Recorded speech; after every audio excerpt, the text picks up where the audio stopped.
Gas tablet పద్దాకులు వేసుకోవచ్చు sir, అంటే జీవితాంతం గ్యాస్ టాబ్లెట్ వేసుకోవాలా? ఈ రెండు చాలా common questions, but common answers. మనం ఏం చెప్పిన పేషెంట్ మళ్ళీ వెళ్ళిపోయి బస్ ఎక్కి కూడా మళ్ళీ గ్యాస్ టాబ్లెట్ రాలేదు డాక్టర్ గారు, మీరు గ్యాస్ అయిపోతే నాకు అరుగుదల లేదు, అందుకని గ్యాస్ టాబ్లెట్ రాయించుకుందామని వచ్చామని చెప్తారు. మనం చెప్పినా గానీ వాళ్ళు ఏదో దానికి ఎడిక్ట్ అయినట్టు ఫీల్ అయిపోయి ప్యాంటాసిడ్ లేకపోతే ఓమోప్రెజోల్ లేకపోతే లాసోప్రెజోల్ ఏదో ఒక టాబ్లెట్, గ్యాస్ టాబ్లెట్ అనేది అలవాటుగా పరిపాటుగా మారింది.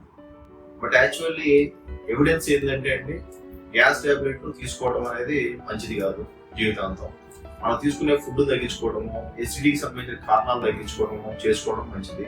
ఎందుకంటే యాసిడ్ అనేది మనకి భగవంతుడు ఇచ్చాడు. ఎందుకు ఇచ్చాడు? HCl అక్కడ ఉన్నదాన్ని న్యూట్రలైజ్ చేయడానికి, ఆ pH మెయింటైన్ చేస్తే ఆ pH లో కొన్ని మాంసకృతులు, కొన్ని పిండి పదార్థాలు ఆ pH లో బాగా పనిచేసి అబ్జర్వ్ అవుతాయి.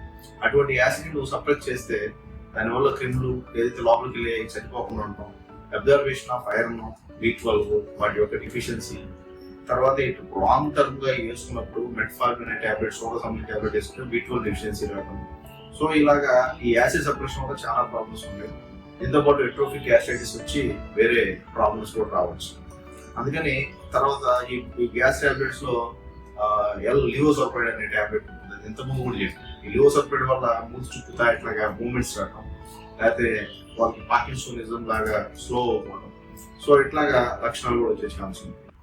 ఏదైనప్పటికీ గ్యాస్ టాబ్లెట్ కన్సిస్టెన్సీగా తీసుకోవాలా అంటే అవసరం లేదు. వాళ్ళకున్న పరిస్థితుల దృష్ట్యా తీసుకోవాల్సిన ఆహార అలవాట్లో మార్పులు చేసి ఉన్న గ్యాస్ టాబ్లెట్ ని లేకుండా తీసుకొని చేసుకోవడం మంచిదని నా ఉద్దేశం. Thank you.